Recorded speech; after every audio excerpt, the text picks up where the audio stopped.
Okay. To Kuchinchin Bruni because austerities. Okay. According to sutras, ni bomso the 12 years. Watching the com a hane widie said you be nyamwaye. Okay. Finally, okotra duebiase, the Buddha tree. The hon najimu be ya, who say nkwan. Okay. Nkwa enimfitiase, ni ubi ne bo nkwa. Na nkwa epie wa wom na enyini na ekogye na home ewo owuo mu a esan ba. Nti saa no kurawe na ohuniye no. Ohye nkom se mfie empemiensa ena nkyerɛkyerɛ we betu anamon. Okay. Na 1000 years bia no ewo ekwan a yebefa so akyerɛ ase. Okay. And kura owuye no the first 1000 years no na nkyerɛkyerɛ na ewo India hɔ. Okay. The next 1000 years no a move called China. Okay. And then the following 1000 years no a move called Japan. Okay. And the a good I drew Japan say no and no nama Ghana for so yes so yenya bia yatia yesu ye bi. That is a moment they are not free. Motapo free Japan. Very good. But I from the main source which is India no. Just a main source na ye India no. Then come she na say your periods miensa. Yewo ebra enkyerɛkyerɛ no na hoɔden paa no ebehia on sɛ kane na ye nananom ne yebeto ya nananom na omoye omosom no na bɔne no so sa adwama mokra ne hoɔden kro no obi bɛfo ade kro kɔ bɛba bɛka kyerɛ na your friend the former day of the law. Okay. Saa bre no ɔse yehia enokre paa no esan sɛ bɔne no so. Yes. The following years na ye the model day no na niema sesa na o say latter day we friend evil age no any say the yehuna ye na etimi. Okay.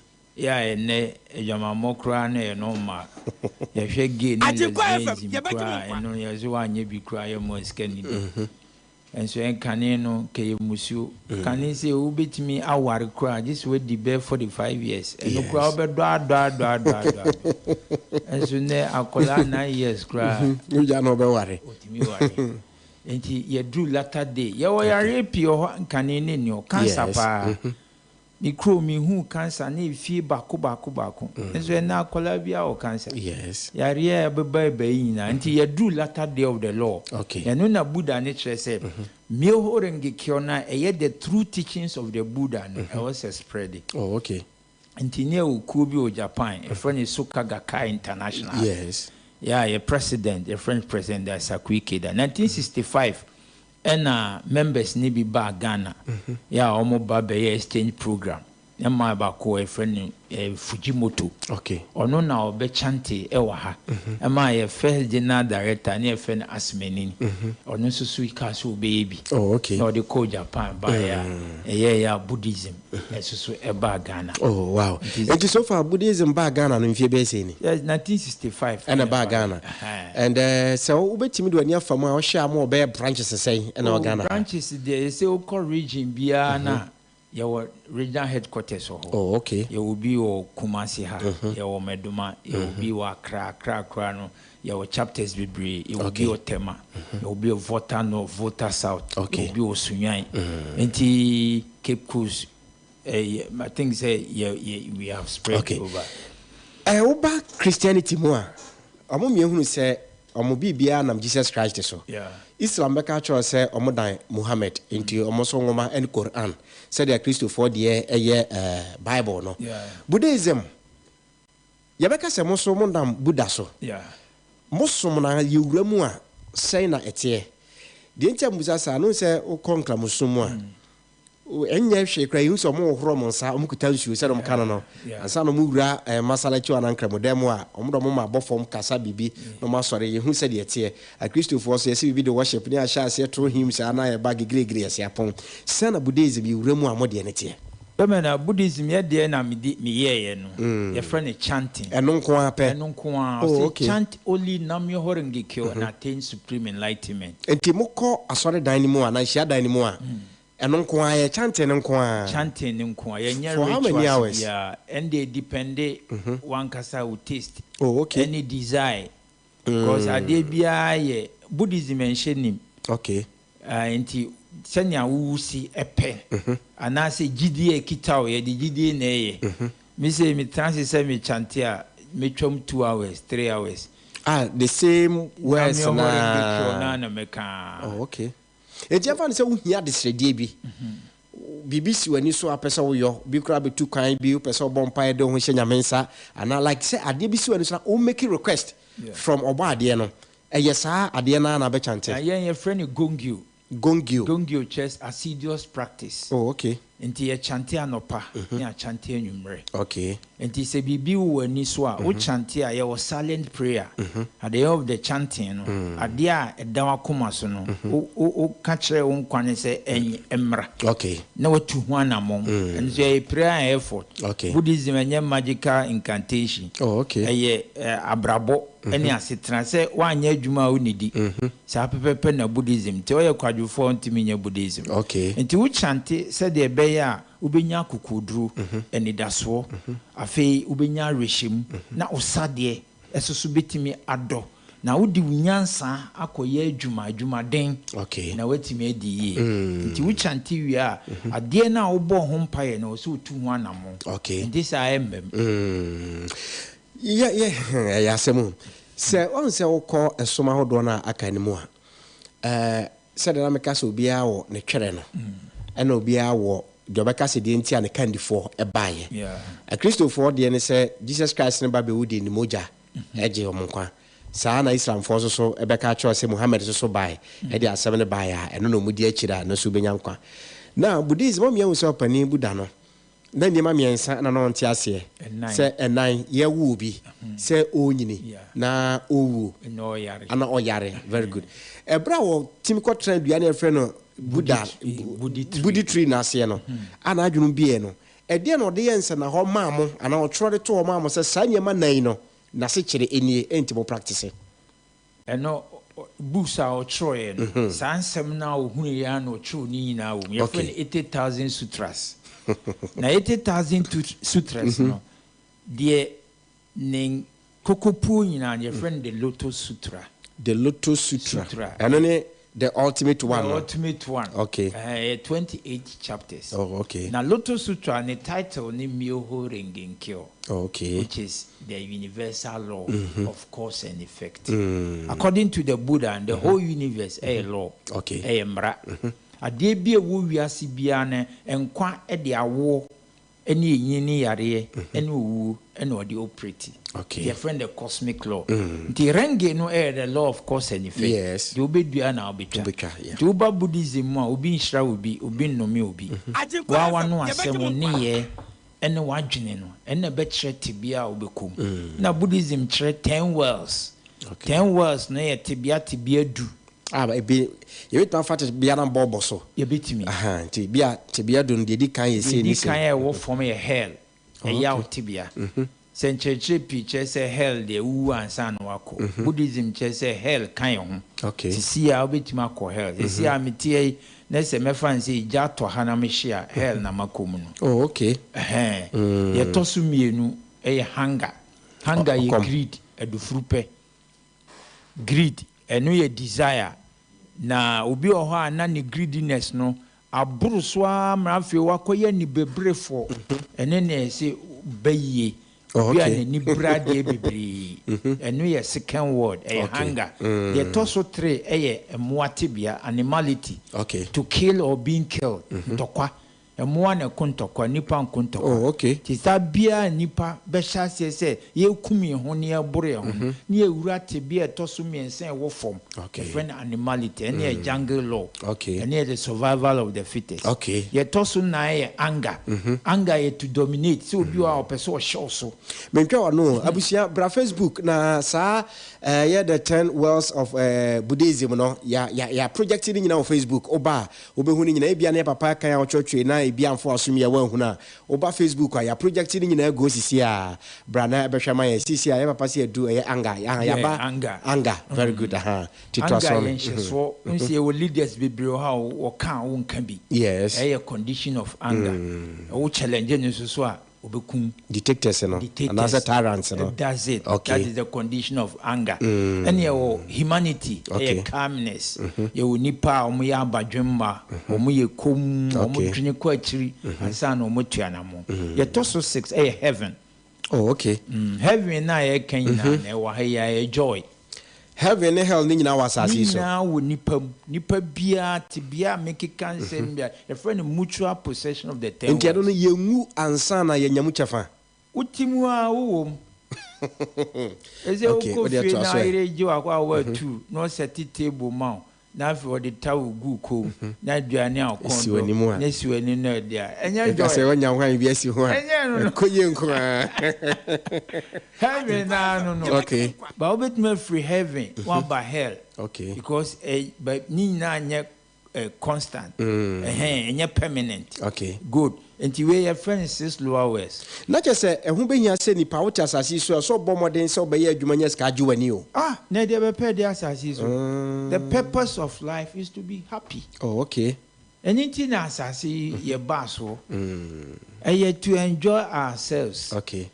Na difficult say one thing kwanase a obefa joy no ne happiness no ekwan hodo pii so obi o ha o fi se unya wiase akonodie nyina ne chese oginani okay ba akonodie na no fundamental darkness okay sensa na o wi a on fa nyansa nto wa betima wi a ma o sa ni nyina asai afi na na ase atatai okay na je se do ko no oju ani o nso na o de ko here na se ni je no kra no wan hwemu ya ni je no betima san hell ama o free heaven na ba head ya bo ho head pa 87 to 1 no se de he learning okay they say din komo we are learning about life okay and you free accord the 7th world enti ye kan ye di nkomo e ubon se no adwene mu bia enu kro ebe ampa na wadwene mu bie e friend realization okay na de toso nkron na ya na D4 no takum and your friend Bodhisattva okay and your compassion to save people to sha AGBia when a messenger yes and from okay o AGBia ubon se Jesus Christ beba na out of compassion no abeyen church said the be nipa betima sakra bon se na Prophet Muhammad no aba out of compassion just say we D4 no time a omo ba na omo beka ensem a ebetima ma watwe ho afiri niema e do be ko hell the last one ne friend Buddhahood yes and the 10th condition okay and na ye aspire and no dey here no and no na difficult to believe and difficult to understand okay and there some pi nim say ni nipam and ye na nam friend onyam enkompon okay glory God Almighty and munyam kesia eso benam se satibia ne kronti no yenyi ni se onipam okay this a loto sutura no nko an si ni pisi ni tase enipa bia so onyankompon tumi ni ni su ni ne ban ewo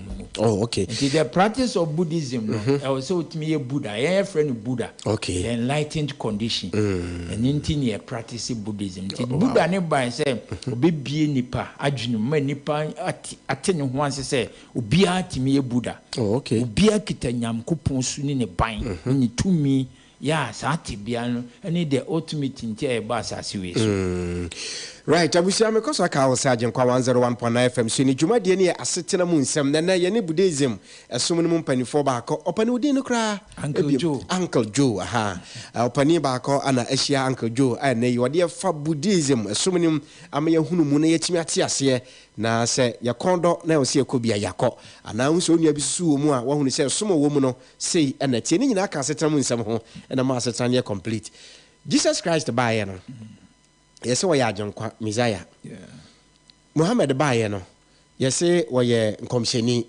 prophet Buddha muso we hwan na si messengers omuna omuso nyame somafo yes omuna ye D4 make 3 periods yes the former day 1,000 years na Buddha no call a friend the former day of the law okay and ye were D4 omodin cheche by na wiase nti say sa bre no na computer ni we na ni ho nti e wo ne somafo ene ni nyansani a obeba ka asempa ene asem no difference or deba okay you call the next 1,000 years no and your friend no the middle day okay of the law and so no you a D4 almost be say former day no D4 in church o the bama day na nye okay I say o primary school o teacher o so o come middle school and say o teacher o do beko o come secondary school another teacher go university another but o na teachers yes so na D4 no ye adwuma and from prophet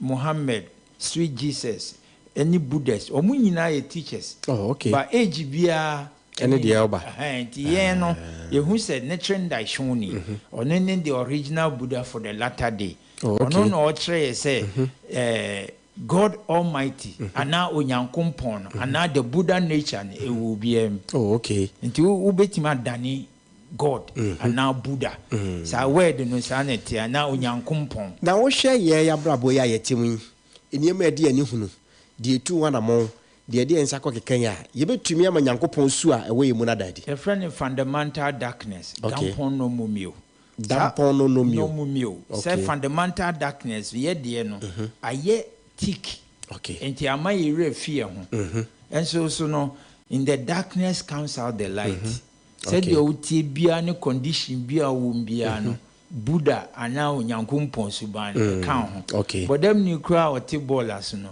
Sa nature ne can. Until we say 10 words no. Me cassette your mutual possession. Yes. BBM. Until you hell crana the Buddha life na say Yankumpon Subano. O dear. Okay. Only say what fall you to hell. But at a good time no. Unya ubia obetimi achre wade a obetimi afrim. Okay. Was I be tiny and enlightened? Nti pe Buddhism monti ase no ewiase we na ye omu no ye hell ne heaven nyina wo obetumi akọ heaven na wafiri aba hell ana obetumi so afiri akọ hell na wafiri so aba heaven sana mon kira ase ne te na o ye hwe scenario bi a ayonkofo miensa akoye adwuma nyeska ya o mani age a o mo che na etimi dan to kwa ma obi di sika etwo obi ti obi twiti obo obi say heaven no more no more na so at once me find say onya oyere fufura oye wedding say heaven okay but alongside no timi konya accident no akọ hell time wani agina no ejetimi toho okay enti hell ne heaven are mutually possessed okay enti how to sustain in one life no a hot no also no brapani asita enti mususu se obi wu a ewu na chi no what next what it is ne say enkwanwu we dey we new okay enti once enkwanwu no dey se wu a tibia na wo mu no da wo nkwanu enti your friend the state of ku okay latent state enti enkwano te say dey wada no na ejina ho mea but enema a why nyina no eka no ho enti at the good point no rebirth beba okay enti ne ye wo bi a differences wo ye be wo bi kra no adi dem ye be wo bi ato hiem ye be wo bi no eskani ye be wo bi no ni nwoma eno ye the law of causality yeah the law of karma no you can nam yo ho renge kyo renge cause and effect okay but life nankasa the eternal on say ka say ye wedie de hu but the womu no a nkwa no de so ntimi mfo ani hu dabi enso e ho enti wu a nkwa no ne free wedie num okay na nkwa no se ne wo yemu a ye hu no saa te bia na oda so enti se bia da achi bi ye beka say ye bebu achen ama atrenefo akọ agya nchen na ne boyefo akọ obonsam gyam no Buddhism mon so saade ni mu ana da bi se enkwana ne agya eno ane agya no na enkwan susu ene wa enti cause and effect na yerenge no enne be kire kwan a obefa so a obewu okay eno aso na be kire kwan a obefa so ababiu enti causality no any point bi but moment bia life na ajeje no tetisa moment bia enti wonu mo ya no mo ka se medaye na me honhom kopie baabi heaven bofo bi di manim o de me kwa ha o kire me se wei omienwu sese na nipa ye na da ne be so sese no I na ede no mu hallucination na depended the type of belief system okay life no de pe but belief system ne world a wo mu no eno na wo da say me nkonkran da me timi nkankran sa one cran dear, to me can cran. And tibia it do not 10 words. The woman a home common naudi. Oh, okay. And me as a Buddhist, no, me soon die as a maquacu and maquishia home. Okay. Because 10 words, no, sa conditions ni ho. Oh, okay. Ye the anyone say one casano. We a Buddha, and na do be dear, and now be cha. Okay. It is a menye bonibia, ubia antimi emma metua me honka. And na mean hum bia suniwa, oba ababe you are cobebia. A wa who causes I'll be cretino. And one ketuana oba, and Diana was a mcoson that is a Magoshia home bin or the Mukuria civil number. But we were lower west, no, so I couldn't we are say, I'll do watching ye. Oh, okay. 101.9. Mumpai bomu anase mo chanting mo yesi mo tumi ya na mo suspend e no kre. Dabi. Enya no kre.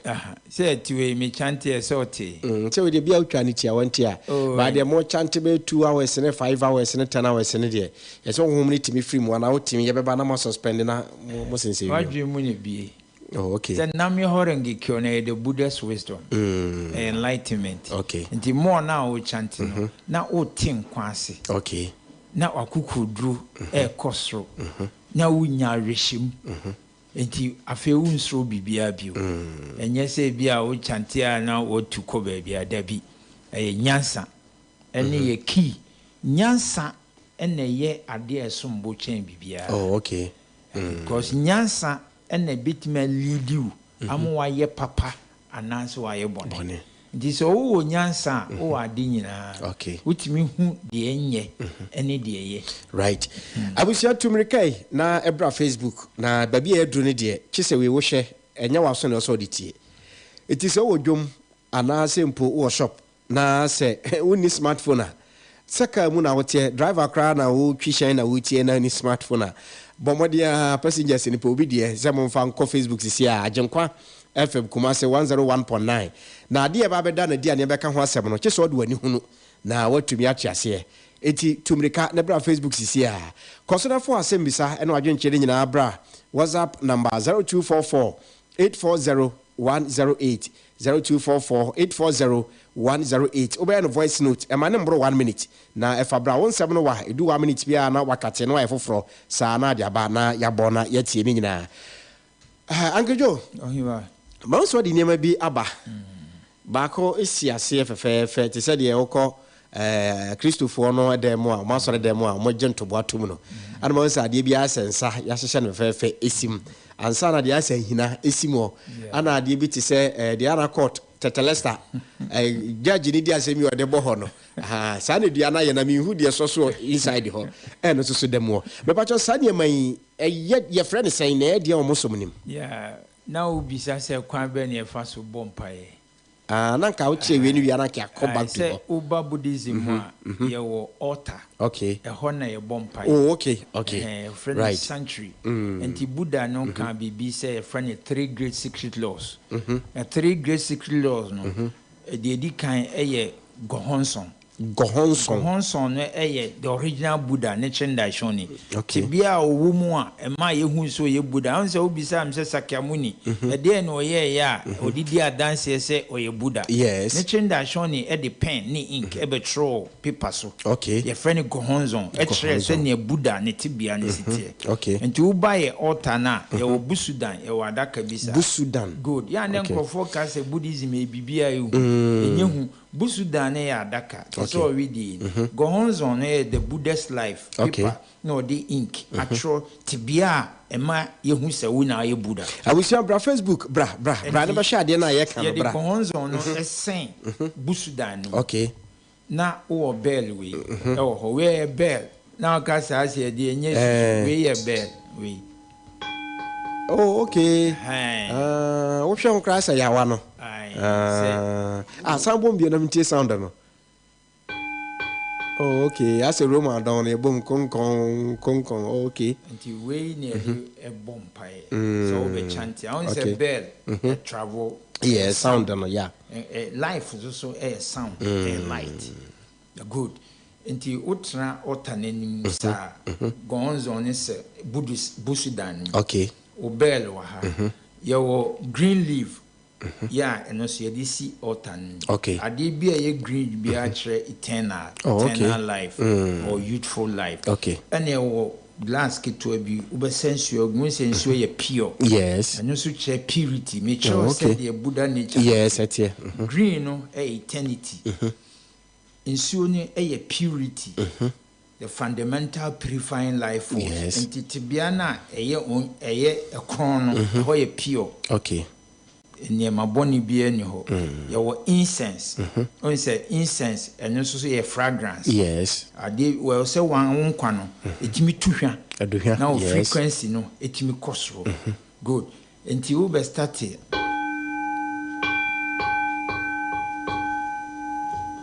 No.